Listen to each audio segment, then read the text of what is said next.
इस थ्योरी का first postulate क्या है? कंसेप्ट एक बार वापस समझा दो ना आप, ये इलेक्ट्रॉनिक थ्योरी। हाँ, मैं वही डिस्कस कर रहा हूँ। देखिए, इलेक्ट्रॉनिक थ्योरी ऑफ वैलेंसी के पॉइंट्स क्या हैं? पहला पॉइंट क्या है?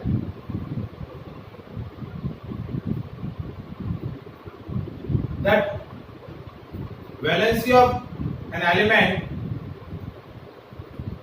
Depends on number of electron present in outermost shell, and these electrons are known as valence electron. किसी भी एलिमेंट की जो वैलेंसी होती है वो किस पे डिपेंड करती है? वैलेंस इलेक्ट्रॉन पर डिपेंड करती है। ठीक है। नाउ सेकंड पॉइंट आपको इस थ्योरी के अंदर क्या बताया है कि the electronic configuration of noble gas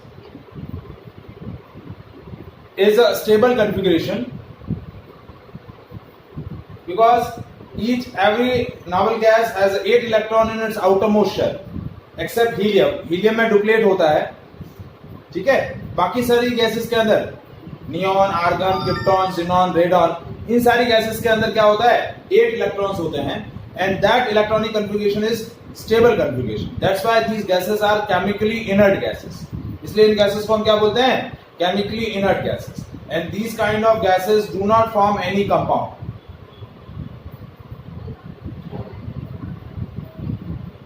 ठीक है।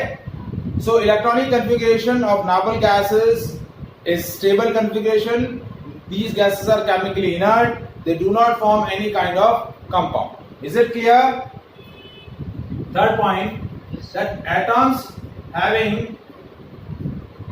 less than 8 electron in its valence shell मतलब outermost shell, किसी भी एटम के outermost shell में 8 से कम इलेक्ट्रॉन होंगे, then it is chemically active, या हम बोलेंगे reactive। chemically active या फिर reactive मतलब it has a tendency to react with the atom of another element। ठीक है। it is a tendency, क्योंकि देखिए जब भी वो उसके आउटरमोस्ट सेल में 8 इलेक्ट्रॉन नहीं होंगे तो उसकी टेंडेंसी होगी केमिकल बॉन्ड बनाने की, और वो टेंडेंसी तब तक मेंटेन रहेगी जब तक उसके आउटरमोस्ट सेल में 8 इलेक्ट्रॉन नहीं हो जाते। जब तक उसके आउटरमोस्ट सेल में 8 इलेक्ट्रॉन नहीं हो जाते तब तक वो क्या करेगा? केमिकली रिएक्टिविटी या केमिकल एक्टिविटी दिखाता रहेगा। ठीक है। सो it is the tendency of these atom. Sir जैसे शेयरिंग वो सब, हाँ, वो किसी भी तरीके से हो सकता है, शेयरिंग करे, लूज करे या गेन करे, बट टेंडेंसी क्या है कि अपने आउटरमोस्ट सेल में उसको कितने इलेक्ट्रॉन करने हैं? 8 इलेक्ट्रॉन करने। क्या करने हैं? 8 electron. So it is tendency of these atoms to achieve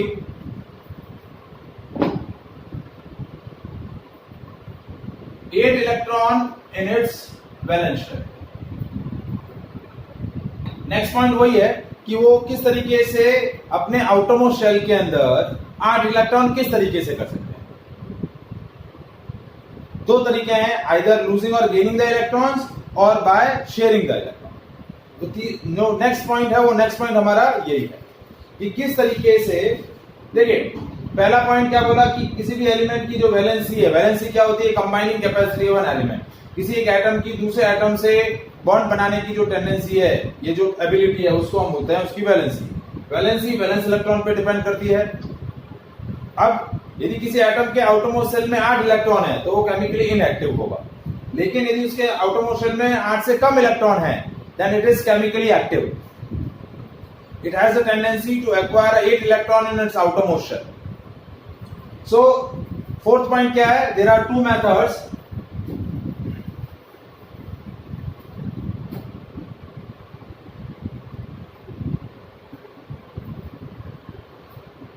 for achieving octet in its three हुआ ना, outermost shell। अब अपने थ्री मेथड्स हुए ना क्या कह रहे हैं? सर, मेथड्स थ्री होंगे ना, देयर आर थ्री मेथड्स। नहीं, 2 मेथड्स होंगे ना। पहला बाय लूजिंग और गेनिंग द इलेक्ट्रॉन, वो एक ही प्रोसेस हुआ, एक लूज करेगा दूसरा गेन करेगा। और दूसरा बाय अच्छा, शेयरिंग द इलेक्ट्रॉन, क्योंकि देखो कोऑर्डिनेट बॉन्ड भी एक तरीके से कोवेलेंट बॉन्ड ही है। देखिए लूजिंग और गेनिंग से जो बॉन्ड बनेगा वो बनेगा आयनिक बॉन्ड, और इलेक्ट्रॉन की शेयरिंग से या तो कोवेलेंट बॉन्ड बनेगा या फिर क्या बनेगा, कोऑर्डिनेट बॉन्ड। ठीक है, तो अब कितने तरीके के बॉन्ड हुए? 3 तरीके के, आयनिक बॉन्ड, कोवेलेंट बॉन्ड और कोऑर्डिनेट बॉन्ड। तो सबसे पहले हमारा आता है आयनिक बॉन्ड, या it is also known as electrovalent bond. तो आयनिक बॉन्ड कैसे बनता है? It is a bond form between 2 or more than 2 atoms in which transfer of electron take place as the result of transfer of electrons। यानी एक atom electron lose करेगा और दूसरा atom जो है वो इलेक्ट्रॉन गेन करेगा। ठीक है, so how can we define? It is bond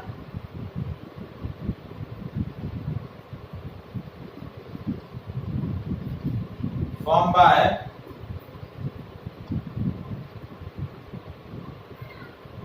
the form between 2 or more than 2 atoms as a result of transfer of electron।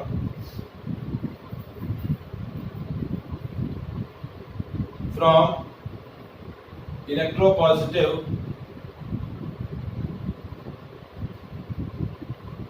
element to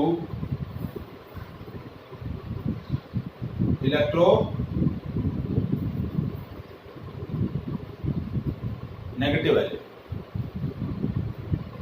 electropositive atom जो होगा या इलेक्ट्रोपॉजिटिव एलिमेंट जो होगा इलेक्ट्रॉन लूज करेगा, और इलेक्ट्रोनेगेटिव एलिमेंट क्या करेगा, electron gain करेगा। सो दैट बॉन्ड मतलब इलेक्ट्रॉन लूज करेगा तो कैटायन बनेगा, इलेक्ट्रॉन गेन करेगा तो एनायन बनाएगा, and cation and anion join together by electrostatic force of attraction. So such kind of bond is known as ionic bond और electrovalent bond.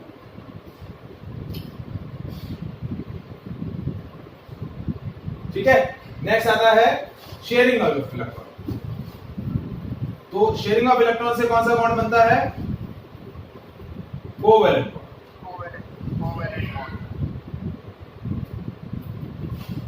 It is a kind of chemical bond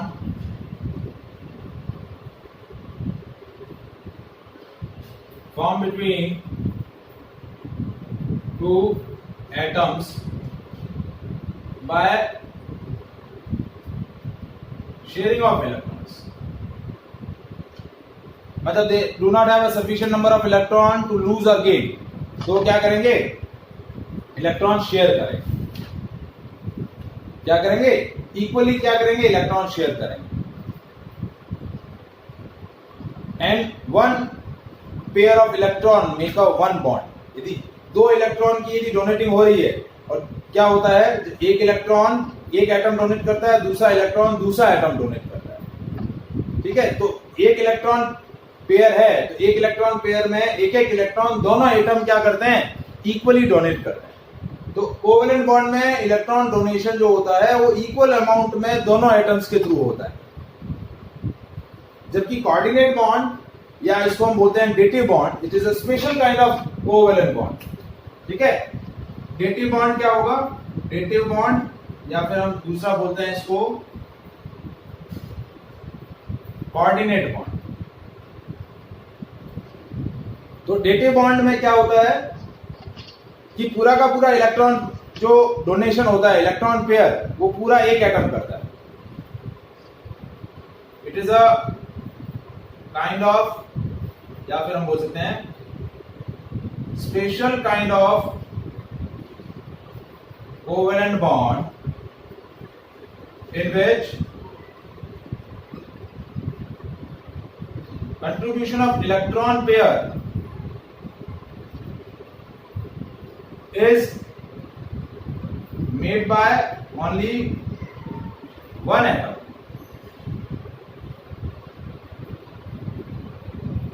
जो पूरा का पूरा electron pair donate होगा वो एक atom करेगा, but after donation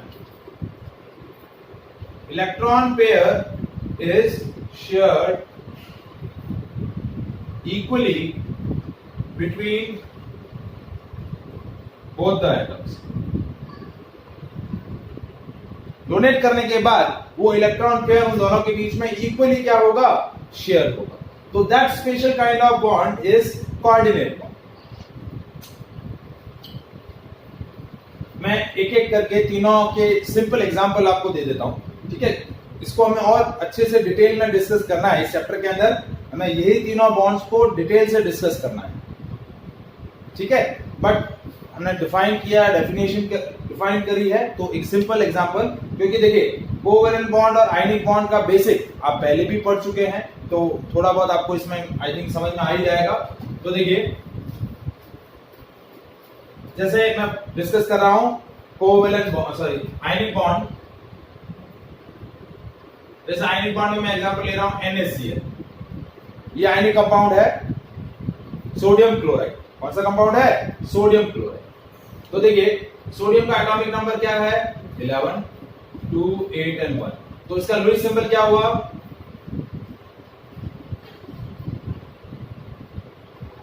ये लुईस। फिर क्लोरीन एटॉमिक नंबर 17, 2, 8 and 7। तो इसका लुईस सिंबल क्या हुआ,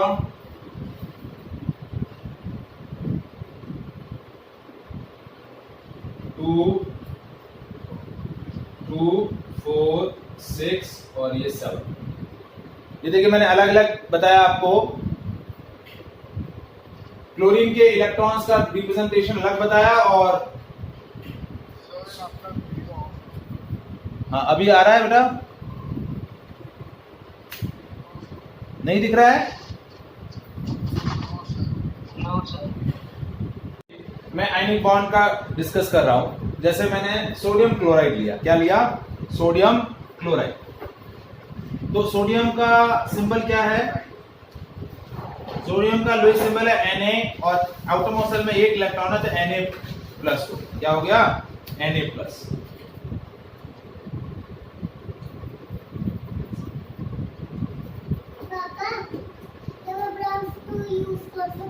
हाँ जी,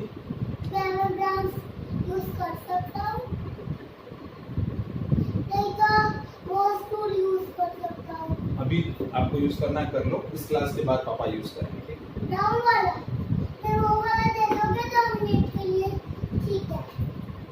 तो देखिए सोडियम का लुईस सिंबल क्या है, Na, और क्लोरीन का है, उसके आउटरमोस्ट शेल में 7 इलेक्ट्रॉन है, सोडियम के आउटरमोस्ट शेल में 1 इलेक्ट्रॉन। तो सोडियम क्या करेगा, इलेक्ट्रॉन लूज करेगा। सोडियम क्या करेगा, इलेक्ट्रॉन लूज करके सोडियम आयन बना लेगा, और क्लोरीन वही इलेक्ट्रॉन एक्सेप्ट करके क्या बना देगा, क्लोराइड आयन। तो क्या हुआ, ये सोडियम का लुईस सिंबल है, और क्लोरीन का ये रहा, ये क्लोरीन 2, 4, 6 और ये 7। सोडियम ने अपना एक इलेक्ट्रॉन इसको डोनेट किया, ये बनाया सोडियम आयन, और क्लोरीन ने वो एक इलेक्ट्रॉन एक्सेप्ट करके क्या बना दिया, क्लोराइड। तो ये आपका क्या बन गया, सोडियम क्लोराइड का लुईस स्ट्रक्चर। सर इसको ऐसे ही रिप्रेजेंट करना है। हाँ, अब इस तरीके से रिप्रेजेंट करना। आगे हम बहुत सारे कंपाउंड्स के Lewis formula, Lewis structures discuss करेंगे, वो हमारा मेन टॉपिक है, how to write the Lewis formula, ठीक है। तो उसके अंदर आपको ये डिस्कस करना रहेगा।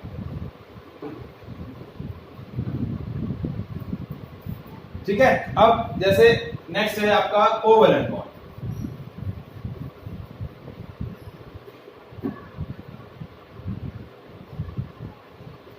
तो कोवेलेंट बॉन्ड में क्या होता है, इलेक्ट्रॉन की शेयरिंग होती है। जैसे मैंने एग्जांपल लिया Cl2 मॉलिक्यूल, दो क्लोरीन मॉलिक्यूल है, दो क्लोरीन एटम है, सॉरी, आउटरमोस्ट शेल में कितने इलेक्ट्रॉन है, each chlorine atom consist of 7 electron, तो 2 4 6 एंड ये 7। दूसरा क्लोरीन 2 4 6 और ये 7। तो क्या होगा, आप देखिए ये एक 7 है तो इसका एक इलेक्ट्रॉन ये शेयर कर लेगा, और ये क्लोरीन इसका एक इलेक्ट्रॉन शेयर कर लेगा। अब ये कोवेलेंट बॉन्ड में क्या हो रहा है, इलेक्ट्रॉन की शेयरिंग इक्वली होगी दोनों एटम्स के थ्रू। इसने एक शेयर किया, इसने एक शेयर किया, और ये आपका क्या बन गया, क्लोरीन।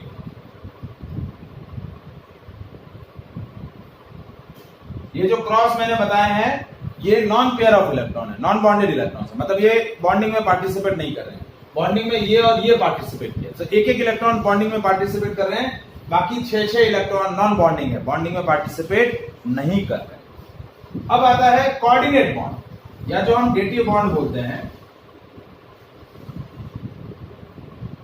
जैसे मैंने एग्जांपल लिया कि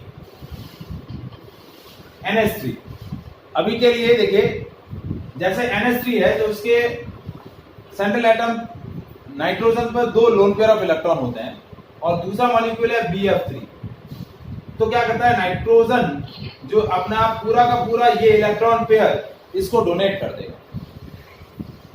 अमोनिया का जो नाइट्रोजन एटम है वो पूरा का पूरा अपना इलेक्ट्रॉन पेयर क्या कर देगा, BF3 के बोरॉन ट्राइफ्लोराइड के बोरॉन को डोनेट कर देगा, और डोनेट करने के बाद इस तरीके से